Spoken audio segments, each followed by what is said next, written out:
It is 1347. And nobody walking these streets knows everything they have ever known is about to be destroyed. This civilization had survived for centuries. 12 ships docked in Sicily that October changed everything. Within 4 years, half of Europe was dead. Using AI reconstruction, we rebuilt exactly what those streets looked like, what people heard, smelled, and feared, in the days before the world ended. In the next 9 minutes, you will live it.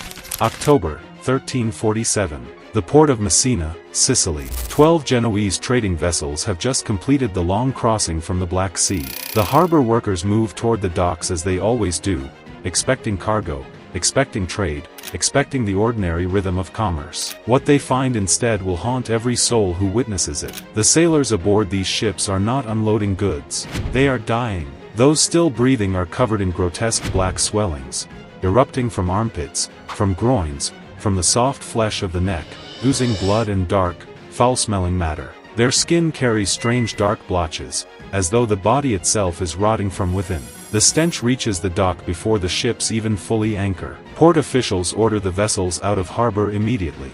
But the order comes too late. It was always going to come too late. Rats have already crossed the ropes. Fleas have already found new hosts. The invisible passenger, Yersinia pestis, has already stepped ashore. Within days, the people of Messina begin to fall. The disease does not discriminate. The merchant, the fisherman, the priest, the child. One by one, then street by street, Messina begins to die.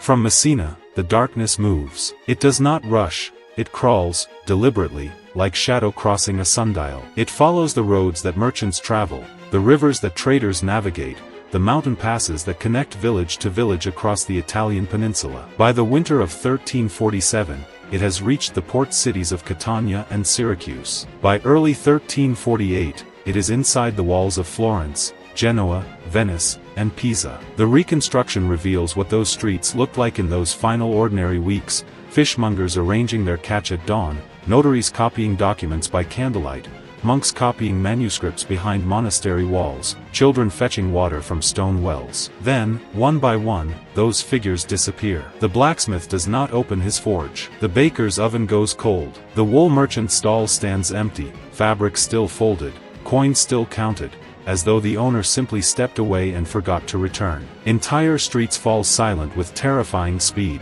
Westward through France, northward through the Alpine passes, the plague advances without hesitation. Every road that once carried commerce now carries contagion. Every traveler becomes an unknowing messenger of devastation, carrying death from one thriving community to the next. Step inside a medieval town in the spring of 1348. The reconstruction reveals what no written chronicle can fully capture: the texture of collapse as it happens, street by street, household by household. The market square, once the beating heart of daily commerce, stands eerily abandoned. Overturned baskets of grain spill across cobblestones. A butcher's hook hangs empty above a blood-darkened counter. The communal well, where women gathered every morning to draw water and exchange the day's news, stands untouched, rope still coiled, bucket still waiting. Inside the narrow timber-framed houses, entire families lie together in darkened rooms. The town physician moves through the streets wrapped in a long waxed coat, his face concealed behind the infamous beaked mask, stuffed with herbs and dried flowers, a desperate attempt to filter the poisoned air he believes carries death. He carries a wooden staff to examine bodies without touch. The church, once a place of weekly gathering and communal prayer, is now overwhelmed. Priests administer last rites to the dying in doorways, unable to keep pace. Gravediggers work through the night by torchlight, but the graves fill faster than hands can dig them. The bell that once marked morning prayers now rings without pause, toll after toll after toll, counting the dead. By the time 1348 draws to a close, the scale of what has happened defies comprehension. Across Europe, historians estimate that between 30 and 60% of the entire population has been erased. In certain regions, parts of Italy, southern France, the coastal trading cities, the figure climbs even higher. Some villages do not lose half their people. They lose everyone. The reconstruction shows what that erasure looks like on the ground. Fields that fed entire communities stand unplowed, the winter wheat never sown, the spring harvest never gathered. Livestock roam untended through broken fence lines. Millstones sit motionless. Fishing boats rot at their moorings, their crews gone, their nets still hanging to dry. The feudal structure, the rigid hierarchy of lord, vassal, serf, and peasant that had organized medieval European life for centuries, begins to fracture under the weight of so much death. When half a village's laborers are gone, the lord cannot enforce the old terms. Land that once held value sits abandoned. The living find themselves inheriting the possessions of entire family lines. Mass graves replace the carefully tended stone churchyards where generations of families had buried their dead with ceremony and prayer. Individuality in death, once considered sacred, becomes an impossible luxury. The dead are simply lowered into the earth together, nameless, uncounted, and unmourned. When medicine fails and reason offers no answers, humanity reaches for something older and deeper. Across the plague-stricken towns and dying villages of medieval Europe, the response to incomprehensible suffering takes on forms both desperate and deeply human. The Reconstruction captures the flagellant processions that begin moving through the streets of Germany, the Low Countries, and northern France by mid-1348. Groups of men, sometimes dozens, sometimes hundreds, march from town to town in solemn, rhythmic procession. They wear white robes marked with red crosses. They carry iron-tipped leather whips. And as they march, they beat themselves, shoulders, backs, arms, drawing blood with each stroke, believing that physical suffering offered to God might purchase mercy for a world clearly under divine punishment. Crowds gather to watch in silence.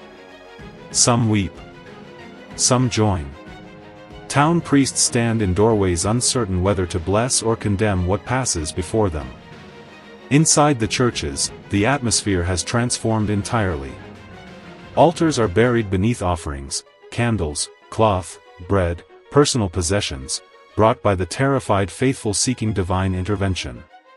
Confession lines stretch into the street. But the priests hearing confession are themselves dying. Neighbors who once shared bread across low fences now bolt their doors at the sound of coughing. Trust, the invisible architecture of community life, crumbles as quietly and completely as the bodies filling the mass graves beyond the town walls. By 1353, the first and most devastating wave of the Black Death has passed. The Reconstruction now reveals something extraordinary, not just what was destroyed, but what was irrevocably transformed. The streets are quieter. Noticeably, permanently quieter. Medieval towns that once pressed human bodies shoulder to shoulder through narrow market lanes now have empty plots where houses once stood, timber frames collapsed inward, doors hanging open, hearths cold. The landscape of everyday life has been physically rearranged by absence. But within that silence, something unexpected stirs. The survivors, and there are survivors, inherit a fundamentally different world. Laborers who remain alive discover that their labor now commands a price it never held before.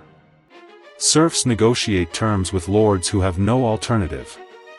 Craftsmen charge rates that would have been unthinkable in 1346. The rigid certainties of the medieval social order have been shaken loose by sheer demographic catastrophe. The Church, which could neither explain nor prevent the plague, emerges from the crisis with its authority quietly diminished. Questions that once went unasked now circulate through taverns and workshops and market squares.